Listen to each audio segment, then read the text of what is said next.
c'est Florent Fusier, ça fait 15 ans que j'accompagne des particuliers, des entreprises avec le coaching et la PNL.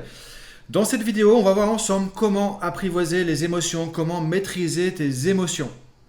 C'est une vidéo un petit peu de synthèse, de clôture de ce qu'on a fait cette semaine. Donc, si tu as suivi la chaîne YouTube cette semaine, tu as vu, j'ai fait plusieurs vidéos sur les émotions, comprendre comment fonctionnent les émotions, apprivoiser les émotions difficiles ou négatives, comme la colère, la peur, la frustration, la culpabilité, etc. On a fait 2 vidéos là-dessus.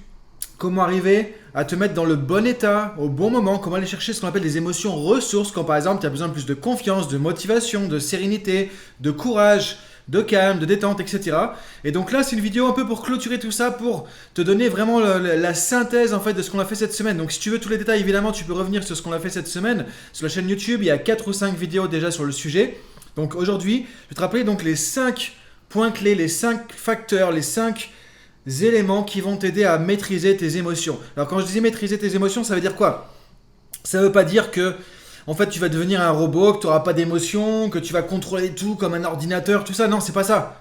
Ça serait pas humain. On est des humains, on n'est pas des robots, on n'est pas des machines non plus. Et le but, c'est pas non plus de te couper de tes émotions, comme si tu ressentais rien. C'est pas non plus d'être inondé, d'être rempli d'émotions que tu n'arrives pas à gérer du coup. Non, c'est d'arriver à trouver un juste milieu. Tu peux trouver un juste milieu en fait, tout simplement. Donc pour ça, la première chose à faire, c'est de comprendre, comme on l'a vu dans la première vidéo déjà, qu'il n'y a pas de bonne ou mauvaise émotion. Il n'y a pas de bonne ou de mauvaise émotion, il n'y a pas d'émotion positive, d'émotion négative. Il n'y a pas d'émotion qui soit bonne ou mauvaise, il n'y a pas d'émotion qui soit bien, qui soit pas bien. Il n'y a pas d'émotion qui soit supérieure, inférieure. Tout ça, c'est des jugements en fait. Et c'est parce que tu mets ces jugements sur les émotions que ça ne marche pas. Donc la première chose que tu peux faire, c'est prendre les émotions comme elles sont. Te dire simplement, c'est des émotions. C'est normal d'avoir des émotions. Si tu veux savoir pourquoi il y a des émotions, comment elles fonctionnent, comment elles sont déclenchées, reviens sur la vidéo, comprendre le fonctionnement de tes émotions que j'ai fait cette semaine. Donc c'est de comprendre que voilà, il y a des émotions qui vont être vécues comme agréables, d'autres comme désagréables. Parce qu'effectivement, la peur, ça fait mal au ventre. La colère, ça me donne de l'énergie. Des fois, tu as envie de casser les choses. La joie, ça fait du bien. La confiance en toi, c'est agréable aussi. Tu dis, tu es fier, tu as confiance. Voilà, évidemment, le ressenti corporel va être différent. Mais c'est important de comprendre qu'elles ont toutes une utilité. Et maintenant, s'il y a des situations dans lesquelles tu n'aimes pas les émotions que tu as, pour lesquelles tu n'es pas content de tes émotions, comme on l'a vu depuis le début de cette semaine, comme on le voit dans chaque semaine, on parle des principes clés de la PNL. Tu vois, tu retrouves chaque lundi une vidéo sur les principes clés de la PNL. On l'a vu, la carte n'est pas le territoire. Donc si tu as un problème d'émotion dans une situation, reviens à ta carte du monde. Regarde comment tu perçois, comment tu vis la situation. Le problème, c'est pas l'émotion, c'est pas ce qui se passe sur le territoire. Dans la réalité, c'est comment tu as cartographié ça. C'est tes croyances, c'est tes a priori, à la fois sur ce qui se passe et sur les émotions. On l'a vu, si pour toi la colère c'est une émotion toxique, tu supportes pas la colère, pour toi c'est vraiment nul la colère. Toi la colère c'est quelque chose de toxique. Quand quelque chose te met en colère, ça peut pas marcher. Le problème c'est pas la colère. C'est ta propre cartographie, ta propre relation avec l'émotion de colère. Donc c'est important, premier point, il n'y a pas de bonne ou mauvaise émotion. Il y a des mauvaises croyances par contre par rapport aux émotions. C'est à toi de les bosser. Deuxième point, les émotions sont utiles pour te faire avancer. Elles sont pas là pour rien les émotions. Par exemple la confiance en toi, de la motivation, du courage, de la joie, tout ça, c'est comme l'accélérateur sur la voiture, ça te fait avancer, ça te fait accélérer, ça te donne envie d'y aller. C'est là pour te faire, chut, vas-y, continue.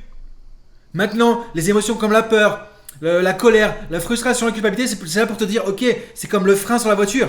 Quand il y a un mur qui arrive, tu vas pas faire qu'accélérer. Est-ce que par exemple, si on te donnait une voiture de sport, on te disait, il y a juste l'accélérateur, il n'y a pas de frein dessus, est-ce que tu la prendrais? Ben non. Parce que dès qu'il y a un virage, dès qu'il y a un mur, tu vas te le prendre et c'est fini.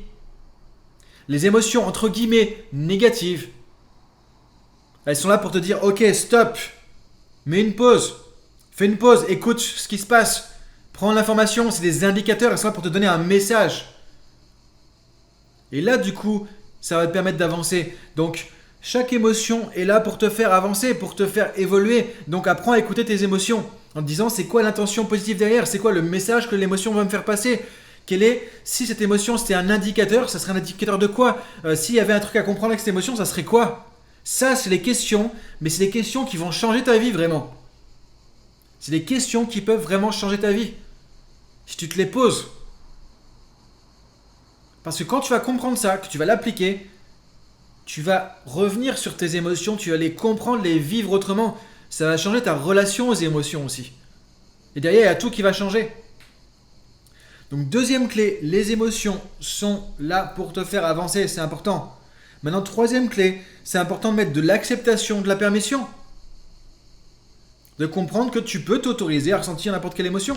Tu as le droit de te mettre en colère, oui, tu as le droit de te mettre en colère. Pourquoi on n'aurait pas le droit de se mettre en colère? Tu as le droit de ressentir de la frustration. Tu as le droit de te sentir déprimé. Tu as le droit d'être triste. Tu as le droit de ressentir de la honte. Tu as le droit de te sentir frustré de quelque chose. Tu as le droit de ressentir de la peur. Parce que tu sais pas ce qui va se passer, parce que tu sais pas comment on va se comporter avec toi. Voilà, tu as le droit de tout ça, tu as le droit. Qui pourrait t'enlever le droit de ressentir ces émotions? La plupart du temps, on a des problèmes avec des émotions parce qu'on ne se donne pas la permission de les ressentir. Et c'est tellement dommage, tu vois, c'est tellement dommage de se bloquer à cause de ça. Donc tu peux à l'intérieur de toi de dire, je m'autorise, je me donne la permission de ressentir chaque émotion. Quand tu fais ça, tu vas ressentir de l'acceptation. L'acceptation, ça veut dire que tu ouvres la porte au changement. Ça ne veut pas dire que tu vas changer, il faut que tu passes de l'autre côté de la porte. Mais ça ouvre la porte déjà. C'est Jung qui disait, on ne peut pas changer ce qu'on n'a pas accepté. Si tu veux travailler sur tes émotions, si tu veux faire avancer tes émotions, si tu veux faire évoluer tes émotions, la première chose à faire, c'est déjà de les accepter. Comment tu peux les accepter? En te donnant la permission. Comment tu peux te donner la permission? En revenant sur les principes d'avant, il n'y a pas de bonne ou mauvaise émotion. Derrière l'émotion, il y a un message. Quand tu prends le message qui est derrière ta colère, tu fais la paix avec ta colère, tu te rends compte que bah voilà, je me mets en colère, en fait, pourquoi? Qu'est-ce qui veut me dire cette colère? Que je me sens pas respecté par mon patron, par exemple. Que je me sens pas respecté par mon conjoint, par exemple. Et donc, il y a des choses que je dois lui dire. La colère est là pour te dire ça, là pour te faire donner, pour te donner l'énergie de faire ça. Maintenant, tu peux accepter cette émotion de colère. Tu peux te donner la permission. Et tu vas voir que comme par hasard, comme par magie, l'intensité va diminuer. Et l'émotion de colère, tu vas la vivre de manière acceptable. C'est aussi simple que ça. Pourquoi il faudrait se compliquer la vie? Ouais, moi, ce qui me déprime parfois, c'est quand je vois des bouquins de développement personnel, des trucs où on intellectualise tout. C'est pour ça que je fais ces vidéos en fait. C'est pour ça que j'ai envie vraiment maintenant de faire ces vidéos, que je fais beaucoup de vidéos, parce que j'ai envie de faire passer tout ce que moi je vois dans les séminaires que j'anime, dans les formations que je fais, dans les coachings que j'ai avec les gens, où c'est beaucoup plus simple que ça pour changer. Il suffit d'avoir les bons outils, de se poser les bonnes questions. Et tu peux le faire, tu vois, c'est ça que j'ai envie de te donner aussi comme message, tu peux le faire, voilà. Pose-toi ces questions, réfléchis à tout ça, et déjà tu vois qu'il y a des petites choses qui vont changer. Et quand tu vas changer ça, il y a d'autres choses plus grandes qui vont changer après. Donc troisième point, la clé c'est la permission, l'acceptation. Maintenant, l'intelligence émotionnelle c'est quoi? C'est d'arriver à entre guillemets la bonne émotion au bon moment. La bonne émotion au bon moment. Ça veut dire quoi? Ça veut dire que dans une situation donnée, quel est l'état émotionnel que tu peux ressentir pour agir de manière la plus judicieuse, la plus efficace dans la situation? Une situation, comment on peut être efficace dans une situation? Quel est le contexte? Quel est ton objectif? Si tu es devant, par exemple, des personnes et tu es dans une réunion, tu vas animer une réunion. Ton objectif, c'est quoi? C'est de convaincre les autres, c'est d'être convaincant, d'être motivant, d'être clair, qu'on comprenne, d'être pédagogue. Donc, quel est l'état émotionnel dont tu as besoin pour faire ça? C'est la question à te poser. Si tu arrives à te mettre dans une émotion de confiance, de motivation, de calme, d'ouverture, d'écoute aux autres, ben ça va marcher. C'est ça l'intelligence émotionnelle, c'est arriver à te mettre, appuyer sur le bouton, mettre dans le bon état au bon moment. Et là, si tu as de la peur quand tu vas à ta réunion, effectivement, c'est là que tu peux revenir sur ce qu'on a vu avant. Ça va réduire l'intensité de la peur et tu vas avoir une juste peur qui va t'amener à faire attention à ce que tu dis. Parce que peut-être que ta peur est là pour te dire fais gaffe à ce que tu dis. Il y a de l'enjeu, ok. Bah donc tu as un petit stress qui vient, qui te met en action, qui fait que tu es sur le qui-vive. Mais en même temps, tu peux aller chercher ton état de confiance, de motivation, de calme. Et du coup, tu vas être dans le meilleur de toi-même. Parce que, encore une fois, l'émotion est centrale à tout ce qui va se passer. On l'a vu dans la première vidéo aussi. C'est l'état émotionnel que tu as qui va déterminer comment tu vas t'exprimer, comment tu vas te comporter, comment tu vas agir avec les autres. Si tu vas perdre ton fil ou si tu vas avoir toute ta mémoire qui est là aussi. Tout dépend de l'état émotionnel dans lequel tu es. C'est ça l'intelligence émotionnelle, c'est dans la bonne émotion, au bon moment.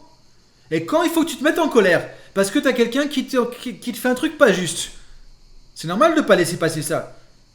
Bah, c'est juste d'être en colère, donc là tu peux te mettre en colère et utiliser la colère pour t'exprimer. Et qui peut dire que tu n'as pas le droit de faire ça? C'est ton droit en tant qu'être humain. Tu vois que tu peux vivre les 360 degrés des émotions. Maintenant, c'est une question de comment tu le vis, comment tu utilises chaque émotion. 5e point, dernier point, garde toujours en tête que la qualité de ta vie dépend de la qualité de tes émotions. La qualité de ta vie dépend de la qualité de tes émotions. C'est ton état émotionnel qui va déterminer tout ce qui va se passer dans ta vie.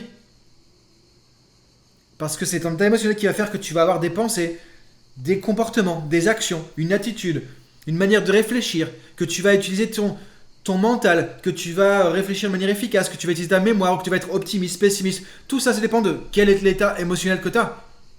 Donc on l'a vu dans la première vidéo, si tous les jours c'est stress, angoisse, culpabilité, frustration, dévalorisation, etc., quelle est la qualité de ta journée? Parce que quand tu ressens tout ça, tu vas être comment avec les autres? Est-ce que tu penses que les autres vont avoir envie d'être avec toi quand tu ressens toutes ces émotions? Quand tu te comportes comme ça avec eux? Non. Donc la qualité de ta vie dépend de la qualité de tes émotions. Est-ce que tu penses que tu es efficace quand tu es stressé? Est-ce que tu penses que tu es efficace quand tu te sens coupable de quelque chose, quand tu ressens de la honte, quand tu ressens de la frustration? Non. La qualité de ta vie dépend de la qualité de tes émotions. C'est un truc à te mettre en tête et à garder jusqu'à ce que tu sentes que tu prends l'importance de la mesure des émotions. Donc voilà, je voulais faire ce petit rappel. Maintenant, si tu veux aller plus loin, si tu as envie d'avancer, tu vas trouver un lien juste en dessous vers la section privée de Drashta School. Je vais te donner un exercice justement d'auto-coaching sur les émotions. Un truc tout simple. Tu vois, il y a une vidéo de 5 minutes seulement avec un PDF qui va te donner 3 outils pour apprendre à gérer, piloter, apprivoiser, manager et utiliser intelligemment tes émotions. Donc voilà pour aujourd'hui, voilà pour cette semaine. On se retrouve en section privée là juste maintenant si tu veux. Tu cliques sur le lien, tu peux y aller, c'est gratuit, c'est sur drashtaschool.com, section privée.